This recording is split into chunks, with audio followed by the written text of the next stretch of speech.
تمہیں کسی میں کچھ نہیں نظر آتا، کلمہ تو نظر آتا ہے نا، اسی کی قدر کرو۔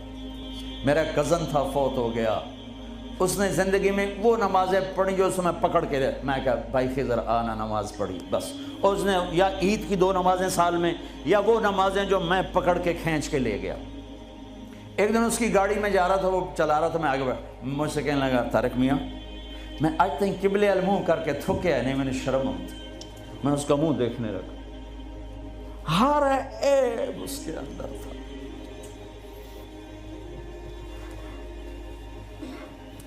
طارق میاں میں کدی قبلے المنہ کر کے تھکیا نہیں، میں نے شرم آتی۔ پتہ نہیں اللہ کو کون سی ادا کسی کی پسند آ جائے۔ عیب نہ دیکھا کرو، خوبیاں دیکھا کرو، اچھائیاں دیکھا کرو۔ محبت ایک جادو ہے، جادو سر چڑھ کے بولتا ہے۔ چپ رہنا سیکھو، چپ رہنا سیکھو۔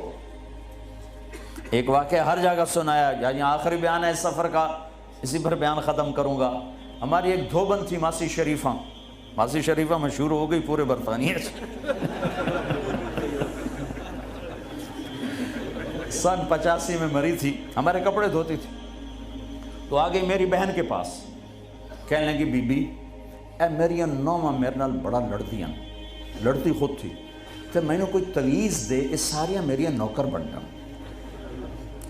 دیکھو ایک بات بتا کے پھر یہ سنا، ساس سسر اور بہو یہ ایک انتہائی پینک پیدا کرنے والا رشتہ بن چکا ہے، اس لیے کہ ساس اور سسر حد سے آگے بڑھے ہوئے ہیں ہمارے معاشرے میں۔ ساس اور سسر کا بہو پہ شرن کوئی حق نہیں، کوئی حق نہیں۔ وہ پہلے سے ذہن بنا کے بیٹھے ہوتے ہیں، پتر دی شادی کرنی سانوں کو روٹی تک کھواوے، چاہ تک پواوے، میرے ذمہ ہے میں اپنی ماں کے لیے چائے روٹی کا انتظام کروں، میری بیوی کے ذمہ نہیں ہے کہ ان کے لیے کچھ انتظام، اگر وہ کرے گی تو اس کی نیکی ہے، احسان ہے، نہیں کرے گی تو مجرم نہیں۔ ساس سسر کیسے حق ادا کرتے ہیں؟ میرے نبی بھی سسر ہیں۔ آپ حضرت فاطمہ کے گھر گئے تو وہ پریشان بیٹھی، آپ نے کہا فاطمہ کیا ہوا؟ کہ میری علی کی لڑائی ہو۔ اب جب لڑائی ہوتی ہے تو بچی کے ماں باپ بچی کے ساتھ، لڑکے کے ماں باپ لڑکے کے ساتھ، اور دونوں طرف سے گالم گلوچ، پھر مقدمے، پھر طلاقیں۔ آپ باہر نکلے، علی کدھر ہے؟ کہ باہر نکل گئے۔ آپ نکلے تو مسجد میں سوئے ہوئے تھے، آپ نے ان کو اٹھایا، قم یا ابا تراب۔ یہاں ابو تراب کا آپ کو ٹائٹل ملا۔ حضرت علی فرماتے تھے کل کائنات کے ملنے سے مجھے یہ ٹائٹل زیادہ محبوب ہے، کہ چونکہ اس میں اظہار محبت تھا اور اس میں اشارہ تھا کہ میاں بیوی میں لڑائی ہو جاتی ہے، میں تم پہ ناراض نہیں ہوں، اٹھو۔ ابو تراب لے کر آئے اور گھر میں یوں لیٹ گئے، رائٹ علی کو لٹایا، لیفٹ فاطمہ کو لٹایا، حضرت علی کا ہاتھ رکھا اپنی ناف پر، حضرت فاطمہ ہاتھ رکھا حضرت علی پر، پھر اپنا ہاتھ رکھا بیٹی کے ہاتھ پر، پھر فرمایا بولو ہماری صلح ہو گئی۔ تو کہنے لگی ہماری صلح ہو گئی۔ آپ اٹھے بڑے خوش۔ صحابہ نے کہا یا رسول اللہ آج تو بڑے خوش نظر آ رہے ہیں۔ فرمایا علی فاطمہ کی صلح کرا کے آ رہا ہوں۔ یہ ہوتا ہے ساس سسر کا کردار۔ لیکن میں بڑے درد سے کہتا ہوں، ایک عورت جب ماں ہوتی ہے تو انگ انگ سے محبت پھوٹتی ہے، وہی جب ساس بن جاتی ہے تو اس کے ایک ایک بال سے زہر نکلتا ہے۔ ایک مرد جب باپ ہوتا ہے تو شفقت کا پیکر ہوتا ہے، جب وہ سسر بنتا ہے تو ایک ظالم روپ اختیار کر لیتا ہے۔ یہ ہمارے معاشرے کے سلگتے ہوئے دکھ ہیں، ممبر سے کوئی نہیں کہتا، میں کہہ رہا ہوں، یہ میرے دین کا حصہ ہے، میرے تبلیغ کے کام کا یہ حصہ ہے۔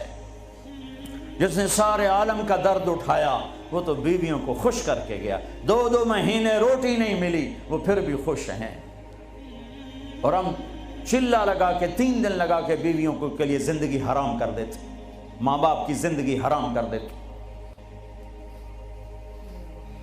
ہاں ماسی شریفہ آ گئی، بی بی تویز دے، میری نوما میری نوکر بن جا۔ تو 4 اس کے بیٹے تھے، سارے شادی شدہ۔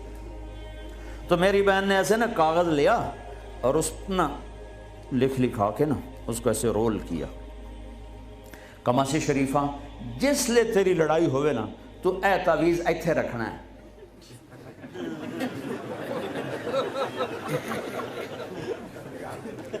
اینو تو ڈگن نہیں دے منا، جے اے ڈگ گیا تو تیری لڑائی نہیں مکتی۔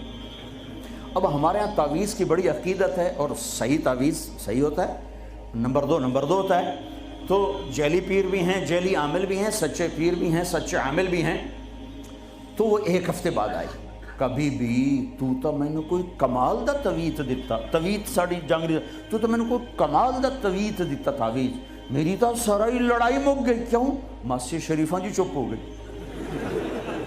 جب لڑائی ہوتی تعویذ یہاں، اب بولے کیسے؟ بولے تو تعویذ گرتا ہے، اور نہیں بولی تو لڑائی ختم ہو گئی۔ تو آج سفر کا آخری بیان ہے، یہ تعویذ میں آپ سب کو دے رہا ہوں۔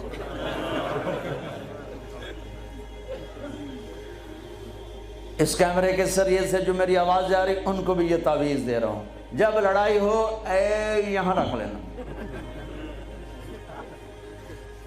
انشاءاللہ محبت ہو جائے گی۔